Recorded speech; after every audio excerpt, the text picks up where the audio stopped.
70,000 years ago, Homo sapiens were just another animal, scraping by like the rest. Today, we run the planet. What happened in between is the wild, winding story told in Sapiens, A Brief History of Humankind by Yuval Harari. In this video, we're diving deep into the major ideas of this groundbreaking book. From ancient revolutions to future questions, myths that built civilizations, and whether all this progress has really made us happier. Grab a coffee and settle in, we're going back to the very beginning. Yuval Harari is a historian and philosopher known for taking a wide-lens view of human history. With a background in medieval history and military strategy, Harari approaches our story with both skepticism and wonder. The core question in Sapiens is simple but deep. How did a species with no claws, no strength, and no speed become the most powerful force on Earth? The first turning point came 70,000 years ago in what Harari calls the cognitive revolution. Humans began to think differently. We could communicate complex ideas, plan, and crucially, we started believing in things that didn't physically exist. Religion, nations, human rights, corporations. These are all shared myths. What makes humans unique is our ability to cooperate flexibly in large groups based on shared beliefs. That's how we outcompeted other species, not through muscle, through myth. Fast forward to about 10,000 years ago, and humans began farming. Most of us learned this was a leap forward: settlements, surplus food, civilization. But Harari flips that narrative. He calls it history's biggest fraud. Farming gave us more food, but at what cost? Labor increased, our diets narrowed, disease spread, hierarchies formed. We didn't domesticate wheat, it domesticated us. Foragers had better variety, more free time, and arguably better health. Farming set us on a path to population booms and power, but not necessarily happiness. One of the most powerful concepts in Sapiens is that human society is built on shared imagined orders. Think about money. It's just paper or digital numbers. But we all agree it means something, so it works. Same with corporations. Apple isn't a physical object. It's a legal fiction upheld by courts and contracts.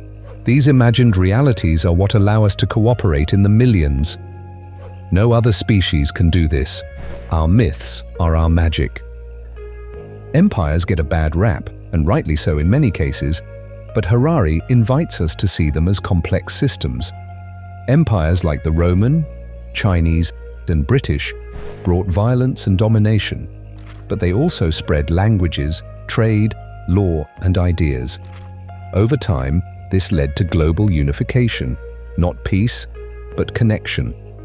Today, we live in a globally linked world largely due to these imperial networks. They shaped the modern map and modern mind. Starting around 500 years ago, something changed again. Humans admitted they didn't know everything and started to explore, measure, experiment. That was the birth of science. Science gave us power. We cured diseases, traveled the globe, split the atom. But this power came hand in hand with capitalism and empire. Explorers and merchants funded by kings and companies. This trio, science, empire, and capital, still drives our world. Modern capitalism thrives on growth and trust. The future, not gold, backs our economy. We believe things will grow, so we lend, invest, spend. Harari explains how this system of credit turned small kingdoms into industrial powerhouses. But it also created endless desire. More is never enough. Today, consumerism isn't just an economic system, it's a belief system. Buying is part of our identity. So here's the big question. Are we happier now than we were as hunter-gatherers? The answer is complicated.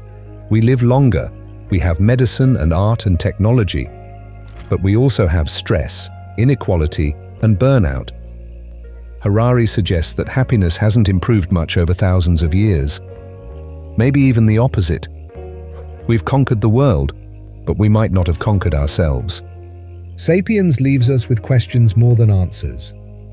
It's a story of how we got here, but also a mirror showing us what we've become. Are we wise enough to use the power we've gained? Or will our myths consume us? If this deep dive gave you something to think about, like the video, subscribe, and let me know in the comments what part of the story hit you hardest and which book should we explore next. Thanks for watching. Stay curious.